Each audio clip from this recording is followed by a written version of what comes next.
Alrighty folks, welcome back.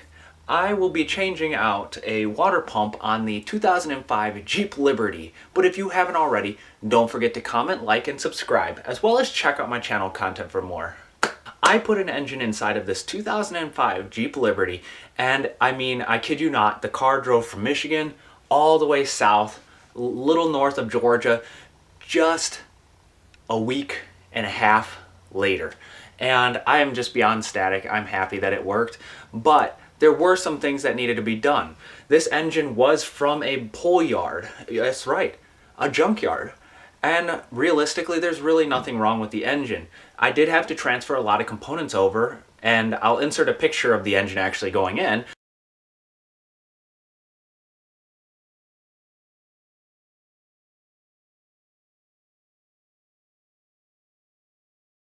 But I had to transfer a lot of the components over to make it fit and work. One of those things I needed to replace was the water pump. The water pump pulley was bent on the original engine that came from the junkyard, but because it was bent, I had to replace that. And so we used the water pump from the original engine that came out of the Jeep since it was brand new. Now I know people are going to have an issue with that because, you know, I already put the water pump on another engine, so why put it on a new engine? Well, when you're putting in a junkyard engine, you want to make sure that it works. And I don't want to be dumping money into something that I don't know for certain works until it's in the car. And when transferring all of those components over, as long as the pulleys aren't making noise and the actual parts are still new or usable, I will transfer those over. And then if we need to, we will replace or overhaul the existing components. But otherwise, it was a really straightforward process. And honestly, there was nothing wrong. The bleeding procedure was just weird. I mean, you had to crack, yeah. I'll explain that. Okay, let's get into it. Today in the shop, we've got a Jeep Liberty.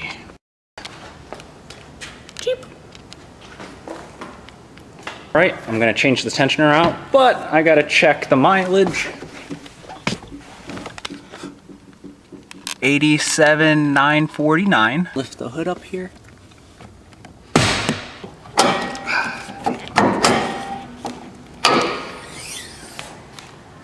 Looks like a 3.7 liter V6 Jeep engine. Start by taking a collection bucket, sticking it underneath the front end of the Jeep. Right here is the pepcock for this Jeep. You just gotta rotate it. There it is. And drain the coolant.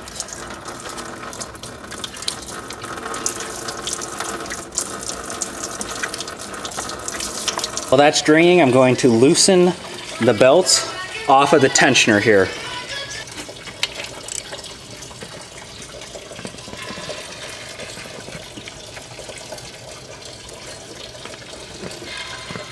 I can pull the belt up and out. Taking a look at the belt, doesn't look too bad.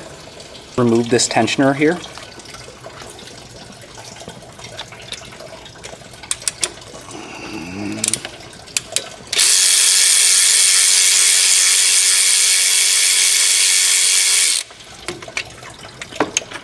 All right, I got this. And there's the tensioner. Now I have a bunch of these bolts that line the water pump that need to come out.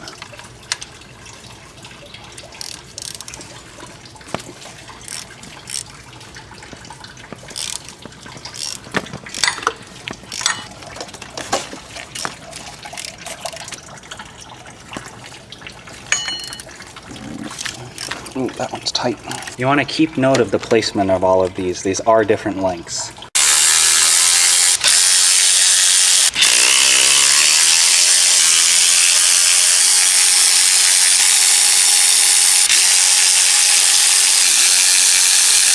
So just to make sure that I know where everything is, I'm going to take the water pump that I have here, and I'm going to take the bolts out of this one and stick them in this water pump, so there's no discrepancy on where they go.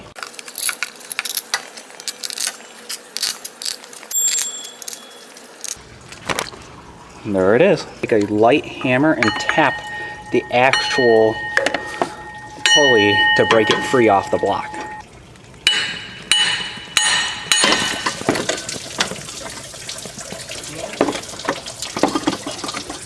Oh God.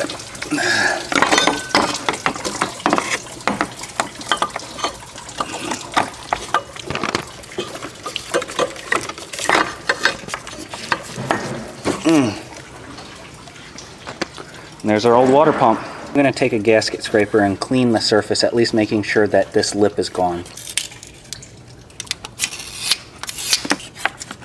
Sure, it's nice and smooth. Taking a little bit of brake clean, I'm just going to spray and dab around the water pump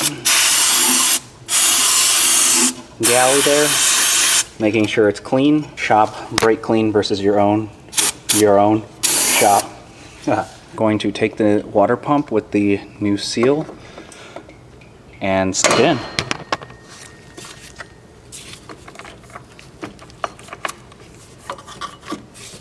Come on.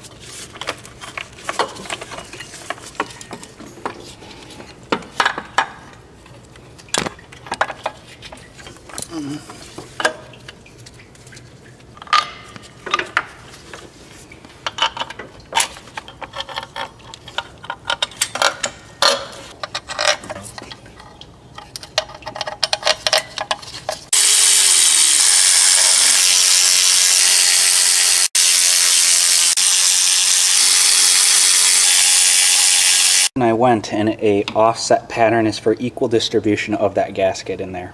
I can torque everything down, 40 pound-feet, and then that's what it specifies it as right here, 54 Newton meters or 40 pound-feet.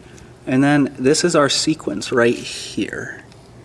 So starting with 1, 2, 3, 4, 5, 6. So exactly how I was doing it in even distribution.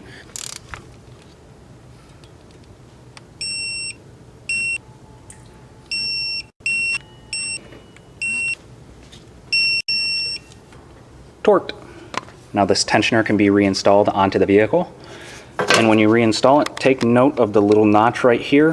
That little notch lines up to this bolt right here. If it's not lined up, then you're going to be adding additional strain to this hole right here. And the last thing you want to do is strip out the bolt, strip out the hole, or snap this bolt. Your life will be crying after that. I've seen people doing that, and that is not the nicest thing that happens in the world, because it's not the easiest thing to drill and retap.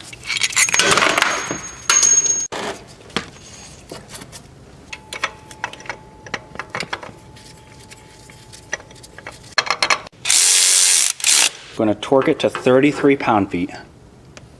Now the belt can go back onto this vehicle and we can fill it with coolant. There should be a little diagram that shows us the belt routing. So that is how I'm going to route the belt for this particular vehicle.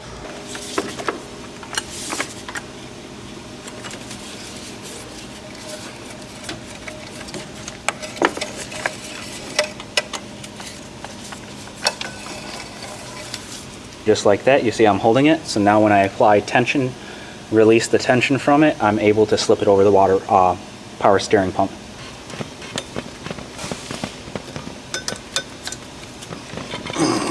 And just like that, this belt is on, and we can fill the system up with coolant. So I'm going to fill it from right here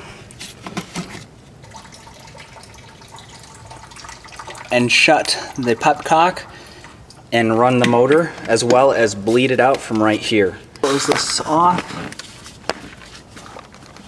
at the bottom of the radiator. Now I'm going to open the bleed screw, which allows air to exit the system as I'm filling it. Fill it with a mixture of 50-50 and fill the system. It's not the best of spots either. Follow it with some distilled water.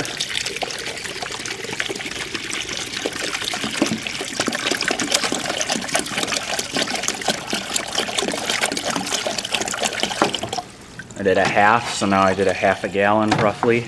Let that drain in, and then now I'm going to mix another half of concentrate to distilled water. Because it already started dripping out, I'll show you exactly what it does, why I left that open.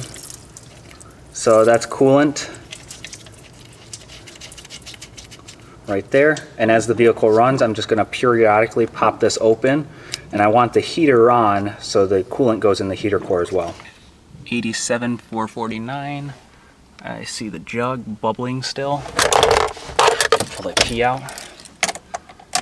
And we want this to get up to operating temp. I want this on full heat. Full heat. On without AC.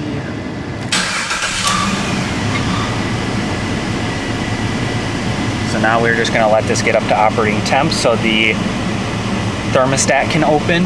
And we see that this is starting to gurgle down, so I got to fill it up some more. This filled up and the car getting up to operating temp.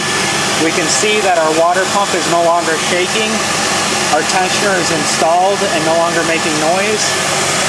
And we can see here it was bubbling a moment ago. As you can probably see as the bubbles are coming out, I just left that cracked until I see a nice little stream come out, and then I will tighten that back down. This thing is wrapped up. I'm gonna finish with the bleeding of this, pack it up, and this thing is done.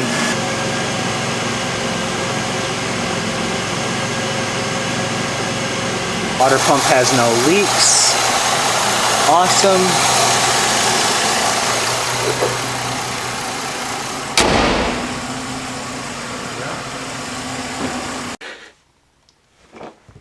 Overall, it was a really straightforward process. I really didn't have any hiccups, but I did use the original water pump from the old engine, but I put it on the new old engine.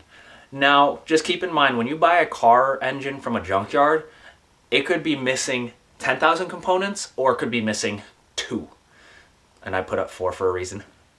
But, I mean, use judgment when you're putting those components together.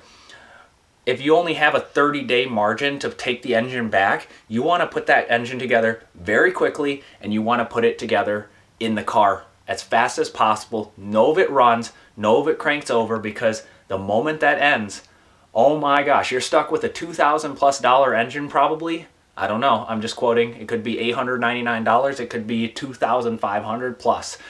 But you don't want to get stuck with that. And so what I do is I just transfer a bunch of components over, and then we'll replace and overhaul as needed. But it was really simple. Okay, well, if you haven't already, don't forget to comment, like, and subscribe, as well as check out my channel content for more. And when it comes to cars, hey, have fun.